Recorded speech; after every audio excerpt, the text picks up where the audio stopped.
Thank you. Okay, Mr. Wachowski. Thank you, Mr. Mayor. I would like to hear from, good evening, Mr. Wolf. Thank you. Welcome to Fremont again. Thank you. I'm looking at the requirements of CEQA, and one of, I guess, with the preferred site now being at Pacific Commons, we're doing the detail analysis and measuring the impact and soliciting the regional agencies. And presumably that's going to identify those environmental impacts, and the analysis that's going to be included in the draft environment impact report are going to be discussed, and mitigation is going to be measured.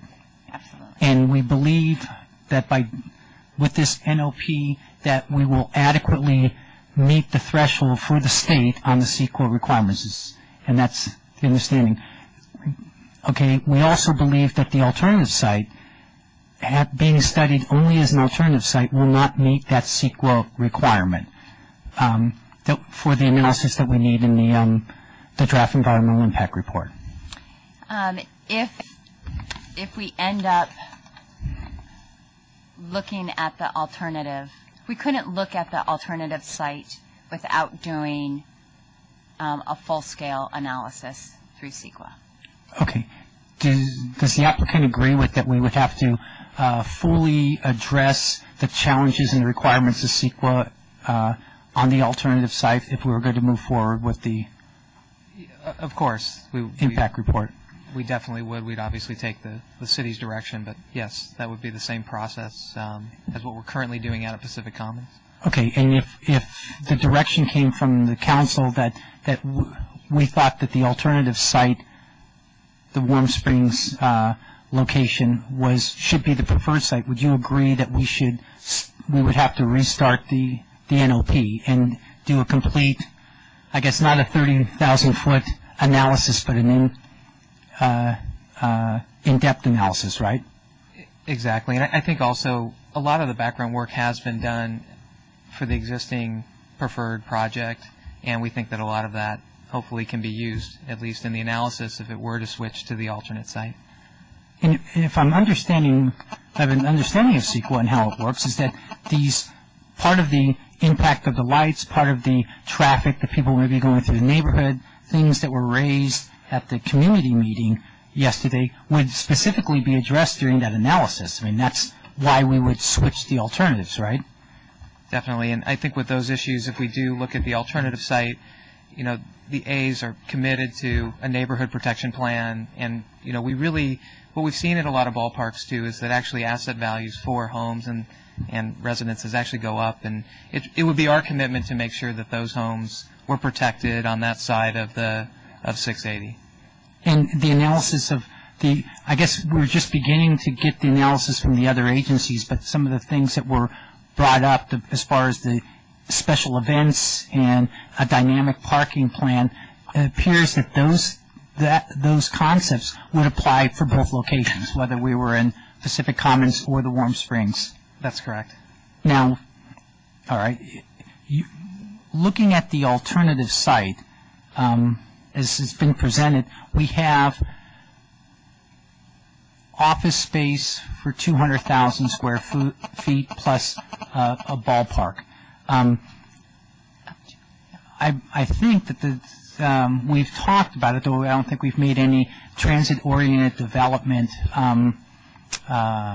changes to the land around the site.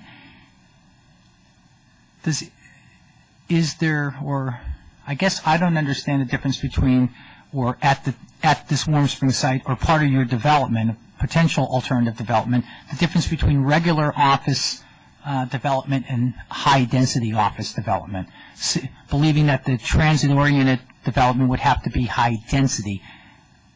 How would the stadium, or how would, I guess you'd have to come up with specific plans on that, but could you talk to me about, would you try to be in compliance with a transit-oriented development scheme, or is there some other need that you have that you would want to have a lower-density office configuration? No, actually, the stadiums really work well, and that's why a lot of them are in downtown areas, and because next to office space. They can actually share parking, and they actually function at different times. So that's a really successful model. And in our discussion with the different agencies and BART, we really feel if the alternative is something we want to move forward with, it could really be a great catalyst for TOD development around the stadium. It's actually a really appropriate use around it because you share parking and other resources.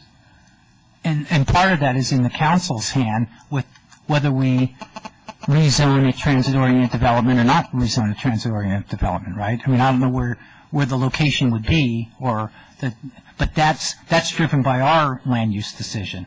It's driven both by our general plan goals, but it's also driven by MTC funding for the project. And so for the Warm Springs BART station, there was a corridor planning group, and we had to look at MTC's policies to make sure that we could have the Warm Springs BART station. And it had different thresholds for number of residential units, high-density residential units within a half a mile of the BART station, and also office commercial within half a mile of the BART station. And in Warm Springs, we basically were able to look at it corridor-wide, and so the residential units were pushed onto other stations, and the Warm Springs station was then policy-wise devoted to the office non-residential uses.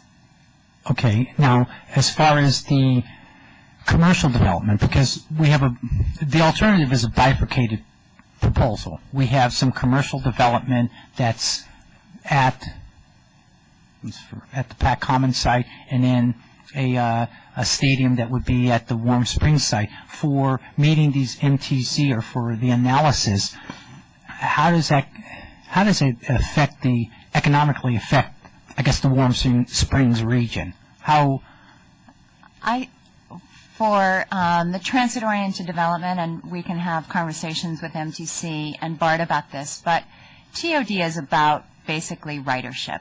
It's what is going to encourage and have enough ridership and encourage people to take transit rather than drive.